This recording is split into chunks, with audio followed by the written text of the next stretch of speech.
Call this meeting to order. Welcome, everybody. I see some new faces. We will start off with public input, and I believe Mr. Doug Springer is here and would like to speak to the board. So, Mr. Springer, you're welcome to, again, speak from the table or come in front. Please do know you have a 5-minute time limit, and then we'll give you a little bit of time for question and answer afterward. Okay, I appreciate it. Welcome aboard. Watch your, oh, that's my other job. Well, anyway, thanks for giving me a few minutes. I'm going to try to put this into 5 minutes, but basically I'm trying to give you a half-hour presentation we prepared, summary of a 2-hour meeting we had with the deputy city manager yesterday, and just bring you up to speed on some of the main concerns, because you're probably going to hear about them. My basic concern, I'm representing a group of business owners in the Chandler's Wharf area. We've got a signed petition from the Pilot House, the George, Rooster and Crow, really every business in the Chandler's Wharf area. And the concern is the expansion of the residential parking program onto South Front Street there. We were blindsided by it. But this is the last vestibule of parking for employees in this area that's accessible and relatively safe. I was a member of this committee for 4 years, seemed like 10, as you all know, so I do appreciate what you do. During my tenure, we did 2 things that I think we were kind of proud of. One was we really lobbied and got the intelligent parking meters in place.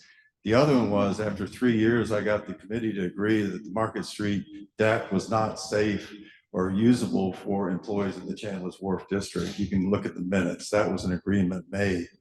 Also, after the expansion in 2018, I felt we had a handshake agreement that South Front Street would remain open to employees. And that was forgotten. Okay, it was put on the back burner, no memory recollection of that.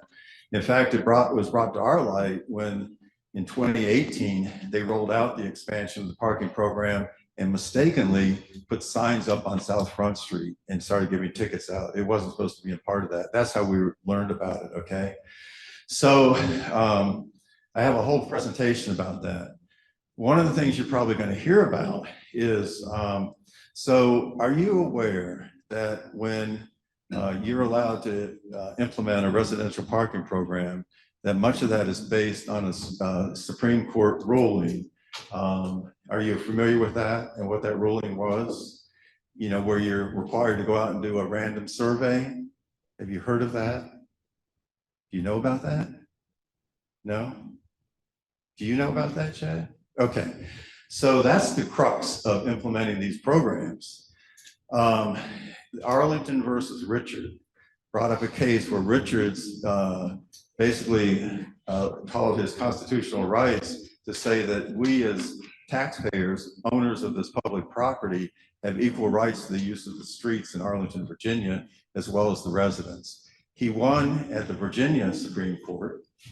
3 other states weighed in, they all won, and said that if you're going to do a parking program, it has to be distributed fairly to all the citizens who pay the taxes on those streets. Well, after the Supreme Court ruled in his favor, the US Supreme Court got involved because the EPA said we need to be able to regulate air pollution and drive people to public transit, okay, which is a legitimate concern. But if a city is going to implement a parking program, they have to do a survey, a random survey, where if they can get 70%, document that 70% of the users of that parking are outside residents, they can implement a parking program, okay? It can't span 24 hours, that's illegal, but they can implement a parking program. So the requirement is to do a random survey. Well, in this case, it turns out that the city has been notifying the residents when they're gonna do the survey. And so the residents has moved their cars into their driveways and stacked the survey. 1 minute. Mm-hmm. Okay, so that was not just done here for South Front Street. It was also done, as Chad will tell you, in the other areas where this has been implemented. So this could end up on 60 Minutes is what I'm telling you. So I want to give you the heads up on this. It was not a random survey. It was not done. And so we're going to ask for a withdrawal of this parking program, at least on South Front Street and eventually in the downtown area. But we also have solutions to try to address the residents' real concerns of speeding, being able to back out onto the streets is the two main concerns, and then overall density of the residential area. And these are all real concerns, every single one of them. We completely support them in that way. And we have some sensible solutions, but they can't be brought in a stovepipe. They can't be fixed by one parking scenario. If you want to know more, come talk to me. I'll bring you more detail. Like I said, I've got volumes of information on this.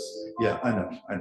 And I will cut it short. And I do appreciate you giving me 5 minutes when you've given other people much, much more time on this topic. So thank you, but just walk away with this and know that you did not do a random survey. It was not legally implemented. Thank you, Mr. Springer. Any questions, concerns from the board at this time? Yes, sir. Mr. Springer, thank you. Thank you for your, There you go. I can hear you good now.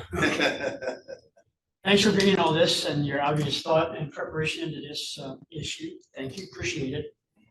I would say that your two concerns that you mentioned, speeding and being able to back up into the street on any area, they're certainly legitimate, but I think you're also maybe not taking into account the fact that people aren't able to park in front of their own house or even close. Oh, I And am. that is a legitimate concern. So if We you're listening agree. to- And we have a really, what we think is a really good solution to help you there. There's no perfect solution, as you well know, but our solution, one, is to put four-way stops in on Front Street. Go ahead and support that. Get city to really enforce speeding. And then this is going to reduce your overall density of the whole area, as well as make it safer to back out onto the street. And that is to reassign the parking spaces. So some of them, I've got pictures, the parking spaces are less than 2 foot from the driveway. But go ahead and come up with a reasonable distance for a line of sight for all people with driveways. You'll probably lose, you have 22 parking places in that block. You're probably going to lose 4 of them. And then do that throughout the area. You've reduced your density by over 20%, okay, in the whole residential area. If you'll just give them access to the driveways, and then reallocate parking where you give dedicated parking to the residents in front of their property, probably 2. Right now, they can have an infinite number of parking passes. They give them to their employees, to the people that are cleaning their houses, to the people that are cutting their grasses, and to their employees, because they don't want them to walk to the deck.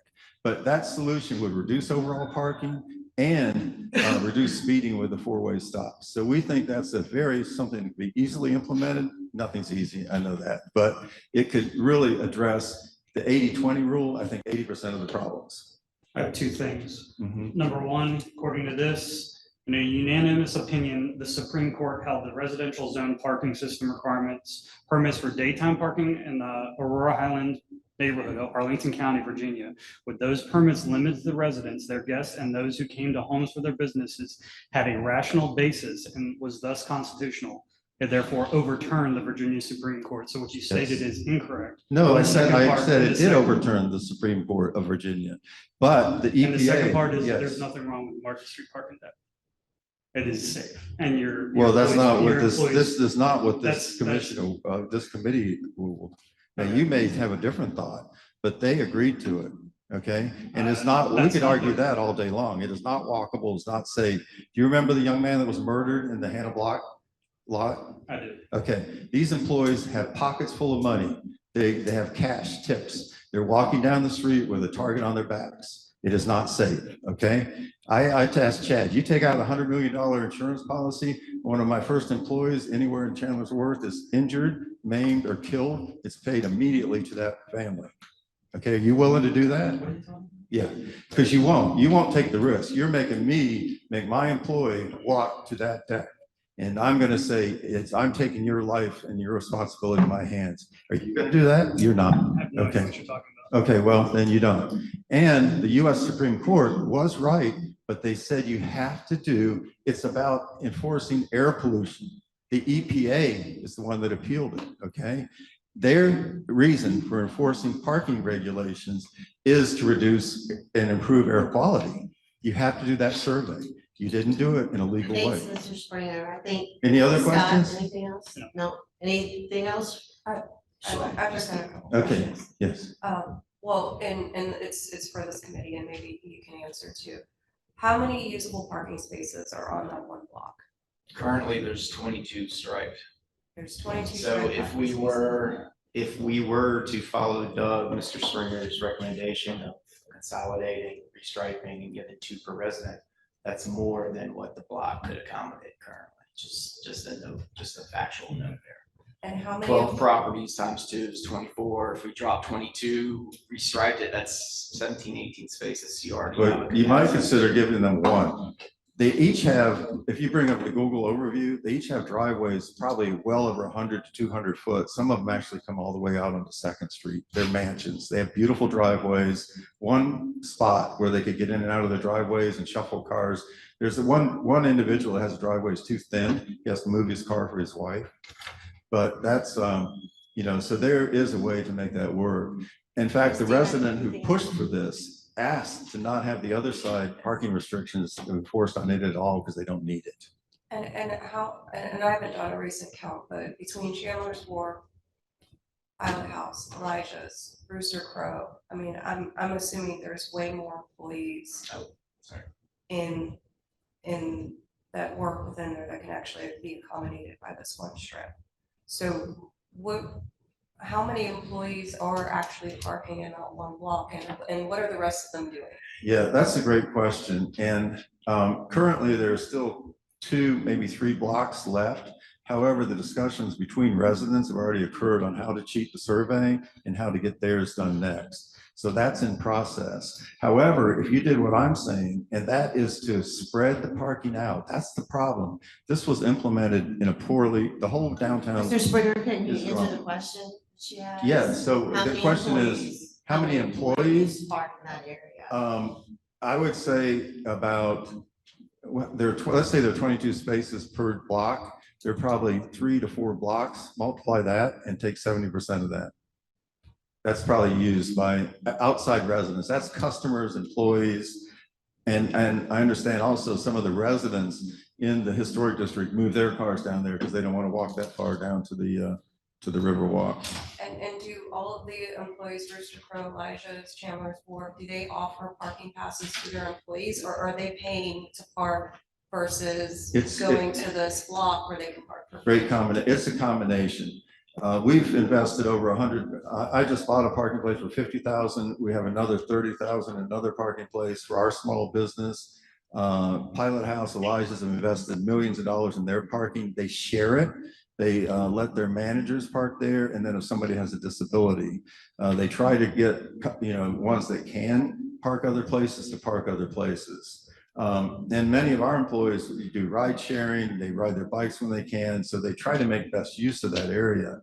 It's not a matter of looking for free parking. Guess what they're charging the residents? $40 a year.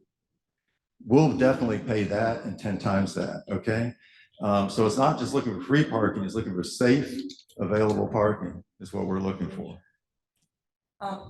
I think one thing that this committee should probably look at in the future is what we can do to help our downtown employees park safely. I don't know, it might be splitting hairs on whether or not this one block is an issue or a solution or not, or sharing permitting or what have you, or re-looking at the program going forward. But parking for downtown employees is an issue. And unfortunately, there are some businesses out there that do not supply parking passes for their employees. So if there's a supplemental program out there that we can come up with, I think it may help the situation. And then also, I've been looking at several proposals to help increase mobility for downtown through a rideshare program. And at some point, and Chance and I have had many long discussions about it. Our downtown development committee, Doug, you've sat in the past, and we've actually shared details of that program with you. But I think it might be time to start looking into some mobility options too, whether it be funded through this committee or the state or the city or WDI, MSD. Because it's safety. I understand the employees' concerns in that they're carrying lots of cash, and sometimes when they're walking back at 11:30, 12 o'clock at night. It can be a safety issue. But I don't know whether or not this one block is an issue, but I think there is a larger solution out there that we can come up with. Thank you, Yeah, Christina. thank you. Any Yeah. other questions or concerns for Mr. Springer at this time? Well, yeah. Yes, well- Mr. McGinty. Just a general comment. I completely agree with that. I think that we should be looking to help the little guy here, the people that are working downtown for not a great deal of money. And I think we should be looking to help them. I don't think what we heard today in terms of the parking program that's in place on South Front is going to do that. I think we should focus on that. I agree. Yeah, and Correct. thank you Thank for you, that. I'm Mr. gonna go McGinty. ahead and your comment is absolutely right. This one block will not fix everything. The whole program has really been rolled out. If we look at it at a bigger picture, the solution's right in front of us. Thank you, Well, Mr. so Springer. much. And We yeah, appreciate thank your you. time. Do you have any questions? I do not at this Okay, time. all right. Just want to make sure you didn't have Sure any thing. questions because you're probably going to get some more. Right. Okay, all right. Well, thank you. Thank you.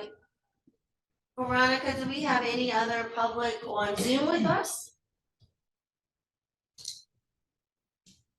No more public on Zoom. Okay, so we will move on from public input then. And we would like to, I'm gonna turn it over to Chance real quick for an introduction of a new DPAC board member that we have. Sorry.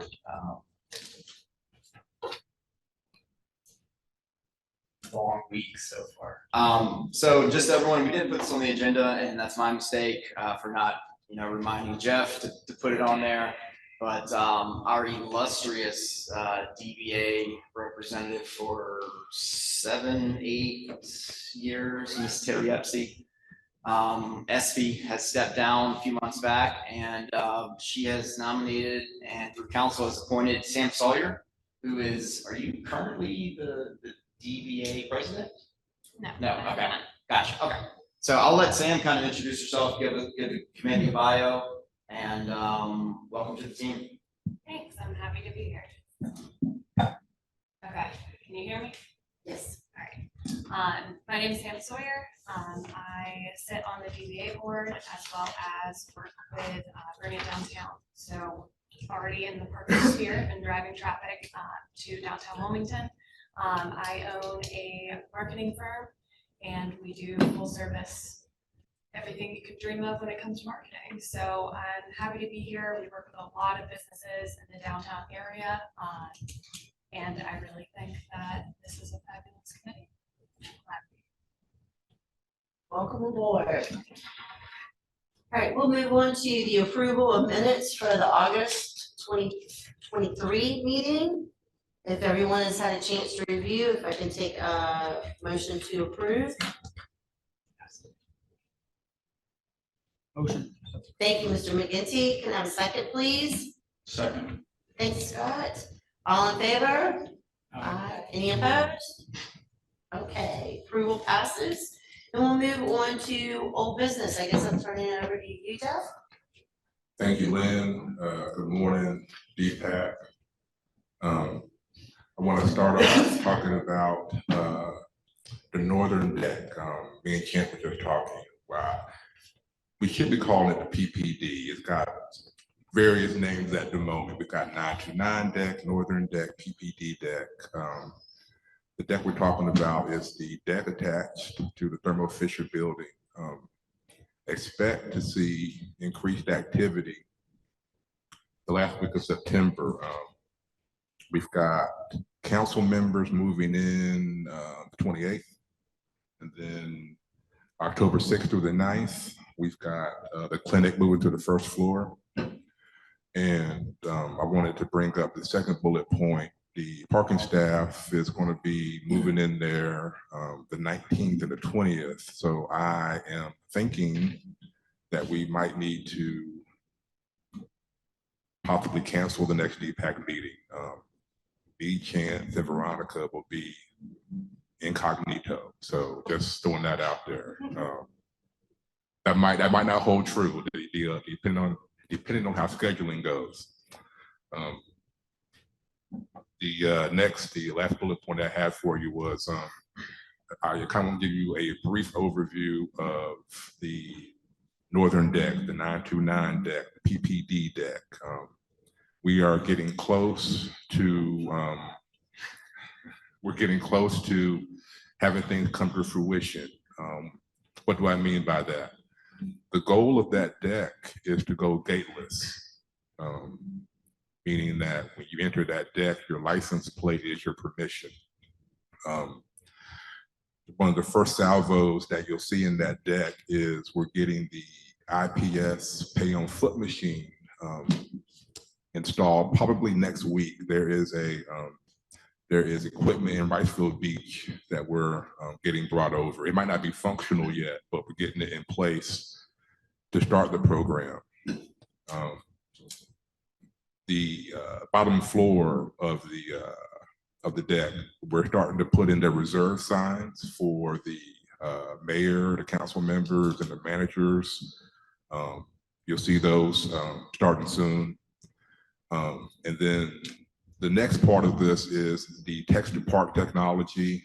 That's pretty easy to implement. That is signage and getting a parking code in place. I do want to reiterate that the initial rollout of it is soft enforcement with this thing. Almost, you'll be getting some kind of notice saying like, look, parking enforcement's coming. There wouldn't be a citation on the car, probably just a notice. I do want to also add that the enforcement piece would be enforcement staff. They have the ability on their handheld to type in the plate and see who has paid. The eventual goal is to have a mobile LPR enforcement with LPR cameras on golf carts in that deck. That is the relocation to city building update list. Thank you, sir. And Madam Chair, if I Yes, could sir. just add to this. Absolutely.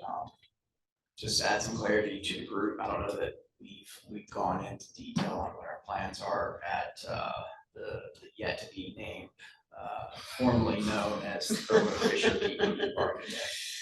I believe the building is going to be referred to as 929 North Front Street, so we'll probably adopt that same name across the street. But I think a few committee members through the years have kind of pushed us to advance some of our parking technology. This is a great opportunity for us to kind of jump off the deep end into some new ideas. What we're trying to do here is not go with your traditional pull up, pull a ticket, gate goes up, go in, have your stay, come out, stop the gate, pay, potentially get delayed, potentially have equipment failures, and then go about your day. We're trying to go with a more seamless, frictionless, gateless process here. Technology's there. We're having to kind of piecemeal this together based on our current technology partners due to kind of the expedition of this. But hopefully what we're trying to do here is we're going to take the gates out and we're going to treat this similar to how you would park at the 2nd Street surface lot, any surface lot mostly in the country, how you would park at a surface lot in Wrightsville Beach. You pull in, you walk to the pay station or use the app or text to park, punch in how long you're going to stay, 1 hour, 2 hours, 3 hours, all day.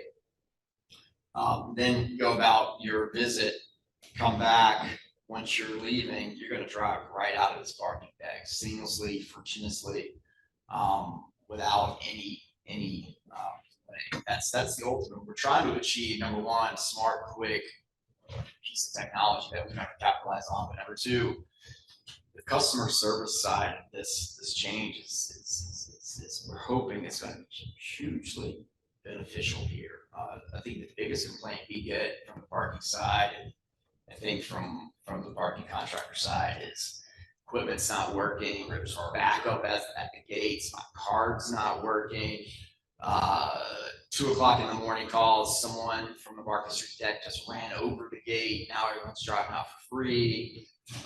There's all sorts of customer service benefits here that we're looking to capture. One potential negative is Jeff touched on it, is it does become enforcement heavier in a traditional gated environment. Very early on, and we'll probably keep this open for a while, we're not going to be actively enforcing dollar citations at this parking deck once these gates comes off. We'll drop a nice informational, shiny index card with instructions, what we're doing, why we're doing it, how we're doing it, so that it's kind of an educational type experience at first. There's not a whole lot of activity at this parking deck currently, so I think it's a great training ground to see if this will actually work. If it does work and it is successful, we're looking to potentially come back down here to the CBD and go one by one and potentially take these gates out in our other parking decks as well. So we're pretty excited to have this opportunity and this kind of blank template to work with up here. And another thing, it's going to save us about $400,000 in expenses to put in a new gated system. In addition to, we're spending about 25 to 30 grand per location in maintenance costs on this new gated equipment as well. That's on top of just the customer service related challenges we see daily out there. It's pretty excited. I know Scott has pushed us and asked us about this for a long time, so thank you for continuing to push and be patient, but we're pretty excited about this. Any questions or concerns? Just well done. It's awesome news. So, Great, moving along, Jeff. Oh, I get you, sorry. I forget you guys are excited. I'll get back and forth here. I'll present this item and then I'll be quiet for the rest of the morning. Since we had 2 new members, and I don't know that we've ever really gone through some of the high level history of our parking program with the committee, at least since I've been here. 2 new members, WDI is newer on the or Christina is newer on the WDI side. She's been there for a few years now. Austin's newer on the contractor program. Jeff's newer on the city side, so I figured it just could be beneficial to go through some high level history of our parking program, where we've been, where we are, and kind of where we're going. What we do manage a diverse on-street, off-street, and residential permanent parking program throughout the city. Currently, our geographic boundaries are Callan Street, roughly on the south, Salmo Point, Salmo Point on the north, Castle Street on the south, to the water on the west side, and we currently go up to 5th Street on the east side. First, taking away the Water Street parking deck, I left the Water Street parking deck out of this because it exchanged hands and ownership half a dozen times over the course of 30 to 40 years. So I figured most folks knew about that, but really the Water Street parking deck was the first. I think it came in the late 1960s, if I'm not mistaken. But 1992 was when the 2nd Street parking deck was first constructed. That was the city's, what I would call the first quote unquote true structured parking deck downtown. In 1996, our first downtown residential permanent program was established. I think you've heard us talk about that many times. It was 9 blocks due south of the CBD, and initially that program was just evening restrictions only. Has expanded quite a bit since then. 2002, the Market Street parking deck was constructed. And really, this was really the catalyst for the expansion and the creation of the full residential parking permit program and the expansion of our on-street program. And really, around this time, it's kind of when the Park Wilmington brand was created as well. My predecessor, Betty Berganis, was hired in 2002, 2003. We had an official parking manager, and that was kind of the big catalyst, the big start there. 2016, there was further expansion on the north end. I think we added about 130 meters from kind of the CSCC border north, Hanover points north, I think 130 rough meters. 2020, around 2019, the old Water Street parking deck was demoed, and a public-private partnership was constructed between East West Partners and the city, and that's when the River Place parking deck was constructed. and built. And then 3 years later, current is the purchase of the properties formerly known as Thermo Fisher, soon to be known as 929 Front Street, which adds 1,022 spaces to our inventory, service lot and parking underneath the building. So overall, currently, we have approximately 3,100 managed off-street parking spaces. That's a big number for the size of downtown Wilmington, both population, business volume, as well as just geographic area. So total of 1,200 managed on-street parking spaces. It's, I think, roughly 1,000 of those metered. We've got about 200 that aren't metered that are kind of time restricted, 2-hour time restricted on the northeast side of 4th Street and a few cross streets there. We've got approximately 300 residential permanent parking spaces on the south end, also on the east end of 100 South 4th Street. And 2 years ago, we added 60 blocks of on-demand enforcement. And that's when we kind of expanded out to 5th Street. That's the brunt of north and south 4th Street, north and south 5th Street. And when I say on-demand enforcement, if we get complaints about no parking, hydrant parking, cars been abandoned for 3 days, 7 days, that type of enforcement, we really wanted to kind of get out there and familiarize ourselves on the contractor side with those areas as we continue to grow, and potentially more managed parking in those areas as well, or expansion of the residential program on the south end or southeast end. Day-to-day operations, as most of you know, we contract out most of the forward-facing operations, so parking management contractor. We recently awarded that contract to Pivot Parking. They staff roughly 30 employees, plus or minus a few, depending on the year, depending on the events. Roughly, it's a contracted staff of 30 employees on the payroll there. And internal staff of 3 currently, and that's myself, Mr. Inman to my right, and Veronica, as well on the support side. And really, what we do on the city side, it's what I like to call asset management of the parking program. But we oversee park program contractors, asset, capital projects, budgeting, funding, revenue projections, all of that stuff. So that's it. I'd be happy to answer any questions, but felt it beneficial for the group to kind of hear some quick history. Thank you, sir. I don't know if it's said in that sheet, but when were the first meters put in place? That's a great question, Christina. I was under the impression it was the mid to late 90s, but I've also seen photos out there dating back to the 80s and earlier that have some meters, at least on Market in front. So I don't have a clear, it's a great question. I don't have a clear starting date. I think it's probably a very small geographic area and expanding significantly in the early 2000s.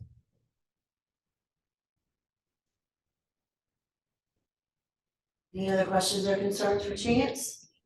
Also wanted to add that we are looking to implement text to park at the meters as well. That's coming down the pipe here shortly.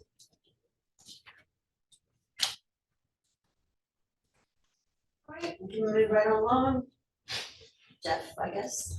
We are moving to the assistant manager for Pivot, Austin Corvo, in his inaugural moment with the DPAC committee.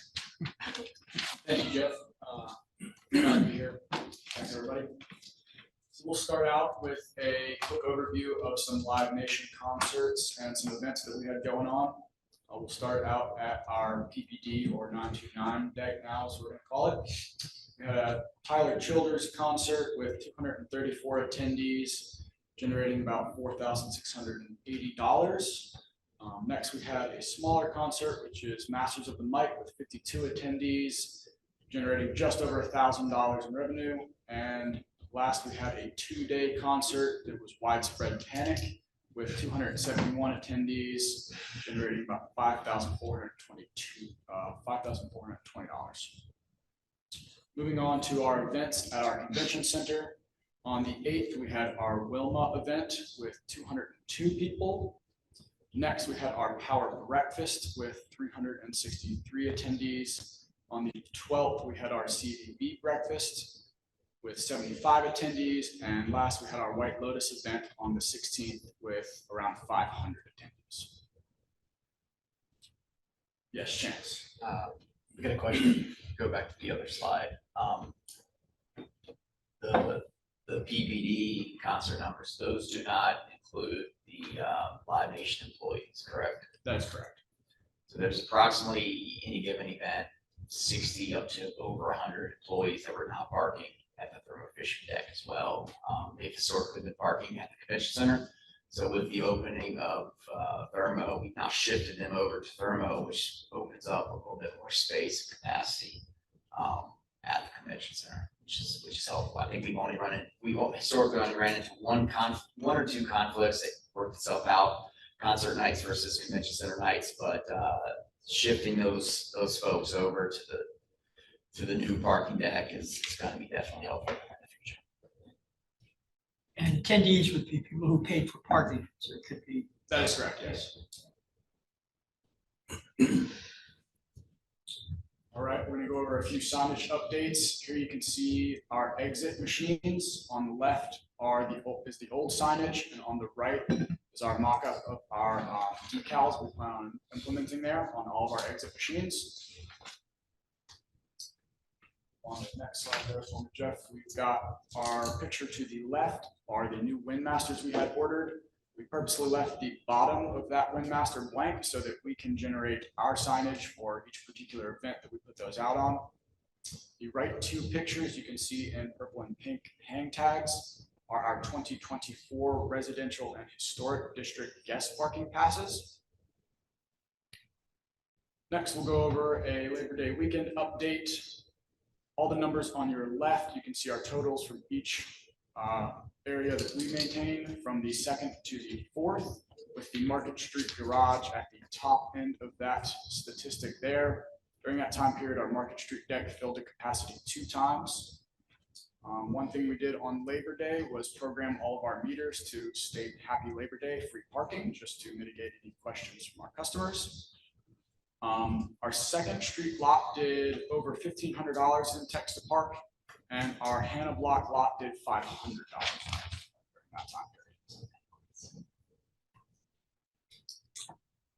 So an August recap, Pivot cited 2,254 people, a little over 1,500 of them paid, 291 of them appealed. Also in August, we booted 21 vehicles, totaling just shy of $5,000.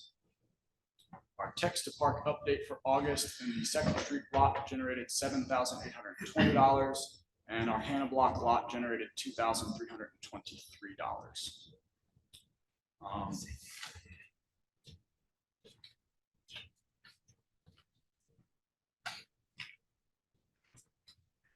For our pay by phone transaction totals in August, we had a total of $25,494, which totaled in $83,074 in revenue. Also, like Jeff mentioned, we are going to add our text to park option on all metered spaces for ease of access to our customers, and our pay by phone contract has also been extended for those metered spaces. That is all I've got. Is there any questions for me? I went to the Wilma event and I could be misremembering, but I believe it was like a flat fee charge when you pulled up, and so it was just like $20. I wanted to know like what the criteria is and why you guys like choose to do like a flat fee for some events versus like, okay, you're gonna be here for 2 hours. It's gonna be $8. A lot of the time that decision is made based on the amount of time that event is going to take and whether or not we think it would be better to charge on ingress rather than the exit to mitigate that bottleneck at the end of the event.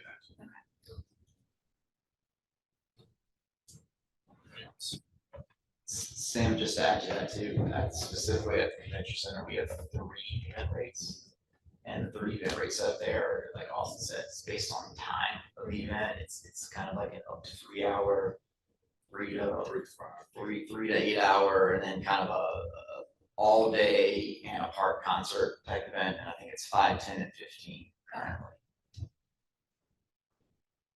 Yeah, I've been stuck in that garage, so I see why you do it. Yeah, we're trying to do more of the pre-sold front end at the convention center, because, yeah, similar to what I mentioned earlier about our gateway solution at Thermo, one of the biggest challenges, especially with that parking, is that bottleneck backup process to get out of it. A lot of times, it's not necessarily associated with that, it's also external traffic congestion, stuff like that. Just one question, just of the 5 years that I've been on the board, enforcement it's gotten better, right? And I guess 5 years ago, we were not really booting. Kirby's would occasionally boot, right? It was all contracted out. So I just want to be clear, just especially for the new board members. You guys are doing this in-house now, correct? Your staff is doing the immobilization? Yes, Okay. we are. All right, 21 in a month is way more than we've ever seen before. What give the committee thresholds for when a mobilization occurs, fees, those items? Is it certain dollar amount, certain number of citations? What is that? It's a dollar amount, I believe. Is that correct? Great question, Scott. Austin's a little bit more focused on the All Street side instead of the On Street side. So it is, it's 3 or more outstanding unpaid citations. Okay. It's not the dollar figure. It could be, 3 $20 citations that are outstanding unpaid. I think it's also supposed to be 3 within a 90-day period. So once we hit that 90-day period, beyond it, there's 3 still outstanding. They kind of go on that hot list. Okay. For Yeah, because I mean, enforcement. it's about $240 per violator. You take the $5,000 divided by the 21. So Yeah, we started pushing that initiative, as the committee knows, the beginning of this calendar year. I mean, there was a lot of revenue sitting on the table there that weren't collected. We were also having a lot of customer service challenges. Instead of us, mobilizing and booting when someone had 3 or 4 citations, we weren't getting them until they had 10 outstanding citations. And there's a huge difference between $60 plus a boot fee to owe at that time versus a $500 outstanding balance plus the boot fee. So I think there's been, even though you're seeing more boots out there and it might be a negative perception, I think internally it's helping the actual customer service process. And you're not going to hear complaints. So I think the progressive way to do things is early enforcement. Absolutely. To your point, just to the people that haven't been parking before, like the worst thing you can do is wait till they get to $1,000 and then you hit them. And if you think about who's truly getting, who's our scofflaws, that's going to impact them a lot. So I would just give you some props on that. I think that's better. I still think we could get some better technology for mobilization. But Yeah, I agree. Ultimately, the quicker we boot versus the longer it takes us to boot, the quicker we hopefully change, mentality of that parker.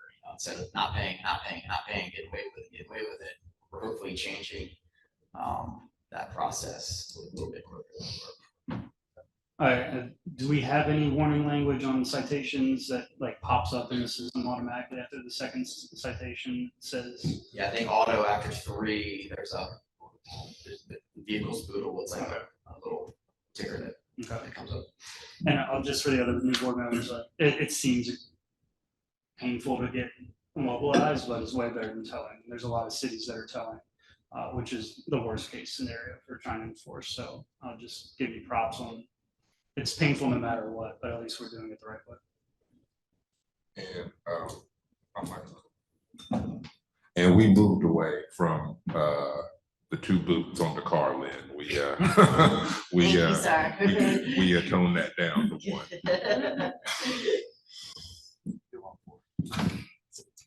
All right, There's a any, question back there. There's a question back there. okay. Hey, Austin. As far as the multiple citations per 90-day window for mobilization, how are we tracking like a rental company vehicle that maybe someone comes into town and 20 minutes past their meter, but there's 2 citations from the past month from someone who's had a rental there. How are we gonna be able to differentiate that, or is there a way? That is a great question. I do not know the answer to that. I think that we would look into the DMV as well. We cross-reference with them to track that. So that's what we do. I can jump in here too. This is Corinne speaking. Whenever we do write a citation and it is a rental car, we look up the DMV registered owners. So a lot of the times it gets coded directly back to the rental cars. So the person will not be held responsible for that ticket.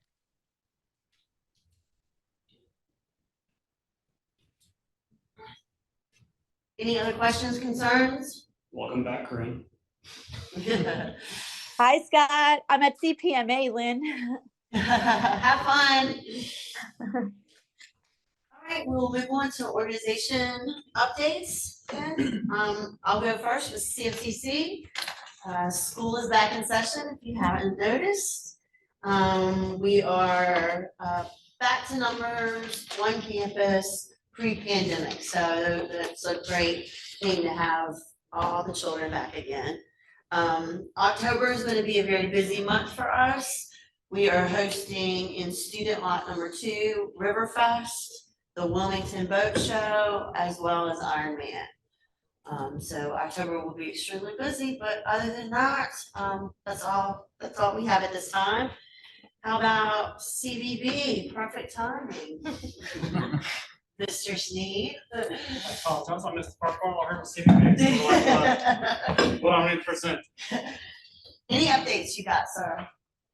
On Thursday Boat Show, that's coming up. We also have Ironman coming up. A couple other groups, NAACP's coming in. Pepsi, several different groups coming in the next month. Anything else? Welcome. New Hanover County. Good morning. Good morning. 201 Chestnut Street. For the month of August, we had 58 focus patrols completed. We did 4 field information reports, FRIs. We also had 3 verbal warnings completed, 3 citations were issued, and we had 1 arrest. 0 street sheets were handed out for that month. And that's about it. Thank you, sir. I don't know if Rebecca's on, if she has anything to add. I don't have anything at all today. Thank you. Thank you. Ro. Nothing really new. The only thing that's coming up in October is the backdoor kitchen tour. But talking to residents, talking to my neighbors, no issues. What are the dates for your kitchen tour? Let's say the 21st. It's a 1-day event, noon to 5, or 11 to 5. Mostly concentrated on the south side, west of 3rd, south of Orange. Thank you. WDI.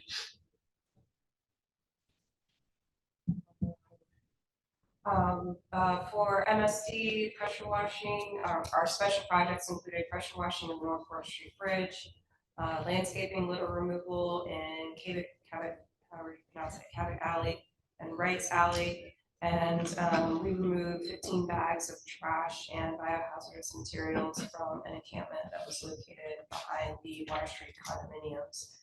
19% increase in hospitality contacts year-over-year for the month of August. 25% increase in business contacts year-over-year for the month of August.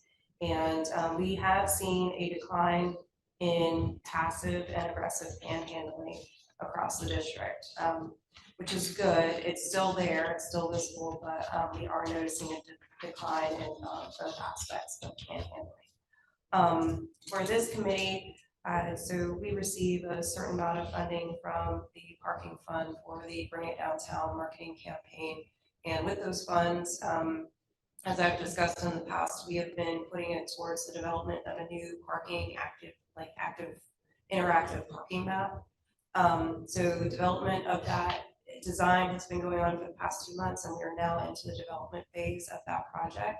And I'm hoping here in a couple months, we'll have some more details to share, and maybe I could even present to this committee on what that map looks like, how it functions, and what we're gonna need from you all as far as getting businesses recruited to put their information into this parking map, so it's more interactive for our customers.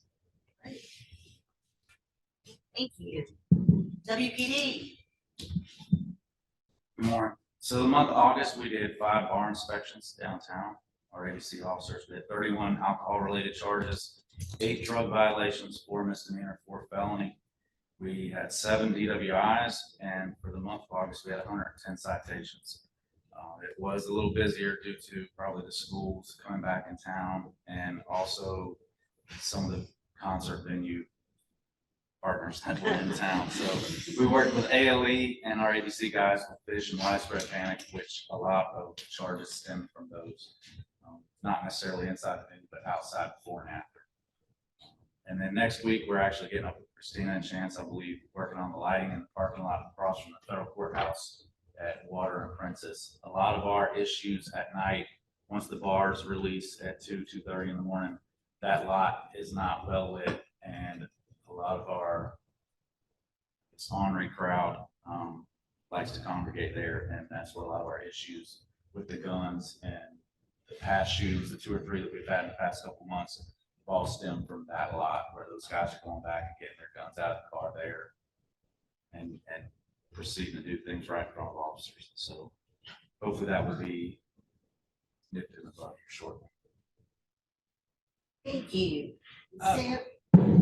Just general information, what would you get cited for? What would be a citation?